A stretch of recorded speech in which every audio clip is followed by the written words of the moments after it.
Hi everyone, welcome back to my channel. Today we're diving into one of my favorite character archetypes of all time, the early 2000s Japanese horror game female protagonist. You've seen her in video games or such as microtrends on the internet with different variations, and if you're like me, you've definitely tried to dress like her at least once. She's quiet, she's soft-spoken, she's hyper-feminine, but also strangely resilient. She's the girl wandering through haunted schools, abandoned villages, cursed mansions, armed with nothing but a camera, a flashlight, or pure survival instinct. And today, I want to break down why this character resonates so deeply, how to recreate her aesthetic, and how she connects to larger themes in Japanese horror. One of my favorite characters to analyze from the media is Tommy, who perfectly captures the tension between beauty, fear, and power.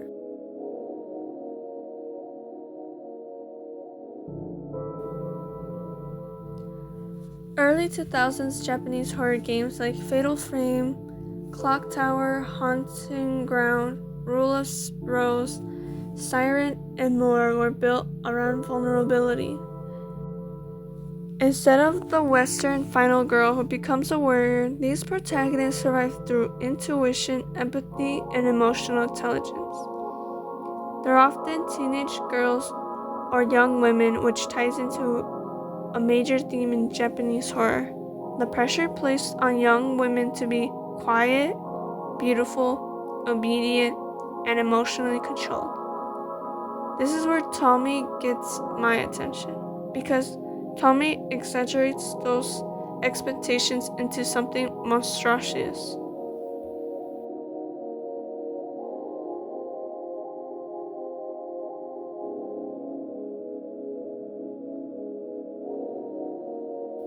She represents how society obsesses over young women while simultaneously punishing them for that attention.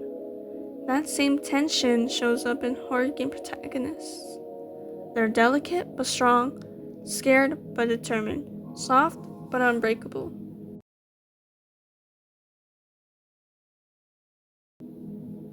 Okay, so let's talk about the look, because I love this look.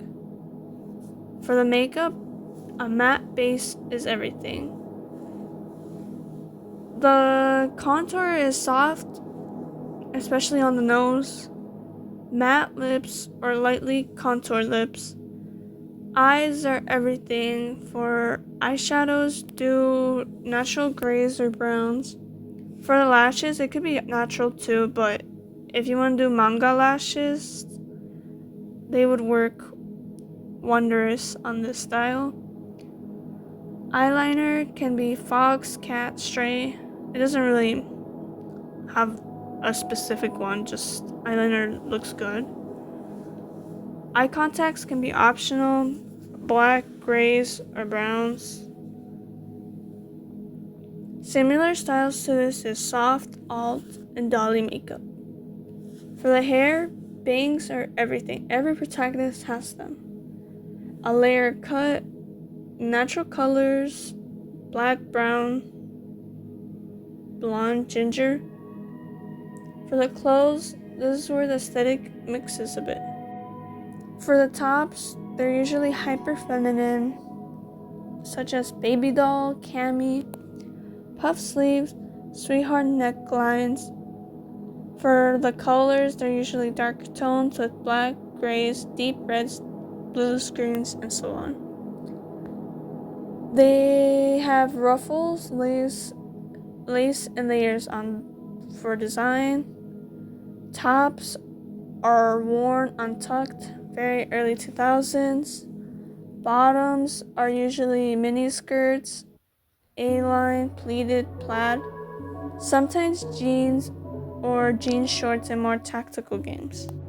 For shoes and accessories, they have chokers, high socks or tights, leg warmers, Mary Janes or loafers, tennis shoes, wear to shop, Alexis Femi JP, Liz Lisa, Debenhams, vintage, Moonson, Jane Norman, Mikari JP, Vinted, Depop, Romwe, and of course thrifting and DIY. I'm planning on uploading some of my DIYs, so if you're interested, tag along with this channel.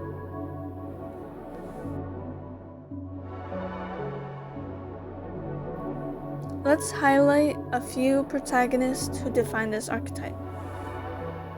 Fiona Bell from Haunting Ground. She's quiet, unathletic, but incredibly resilient.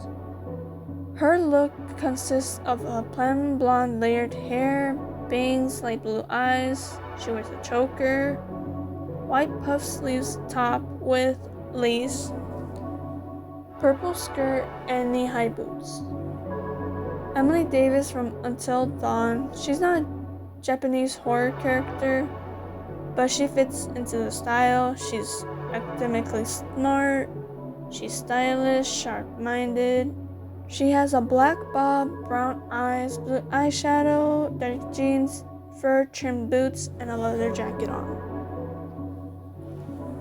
Alyssa Hamilton from Clock Tower 3.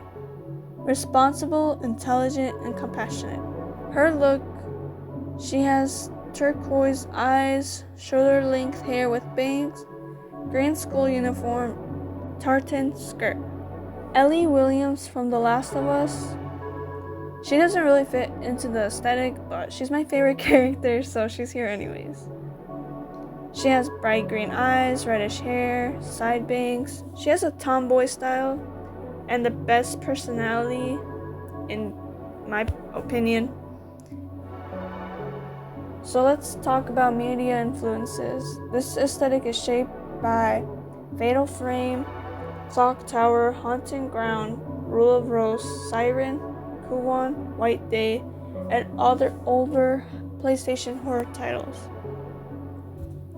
I want to talk more about the music, but I have like a long list, so I'm just going to put it on the screen.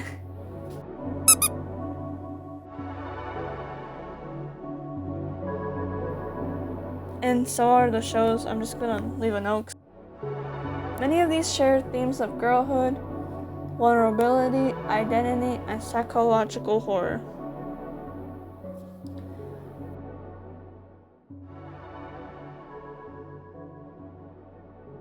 I put together like activities and books that fit the vibe. I would say urbex, which is finding some abandoned spots, but don't go alone. Just have some common sense when you do these type of things. Drawing, writing, photography.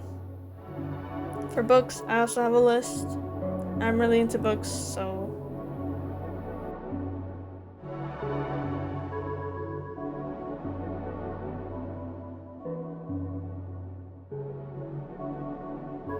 explore isolation, femininity, mental health, and identity. The same themes that define J-horror protagonists. So that's the breakdown of the early 2000s Japanese horror game girl. Her aesthetic, her narrative role, and why she continues to inspire fashion, media, and online culture today. If you want more deep dives, DIY tutorials, or character analysis, make sure to stick around, as I will be uploading some of my DIYs soon. So if you're into this style, you should definitely want to follow this channel. Thanks for watching, and stay safe out there.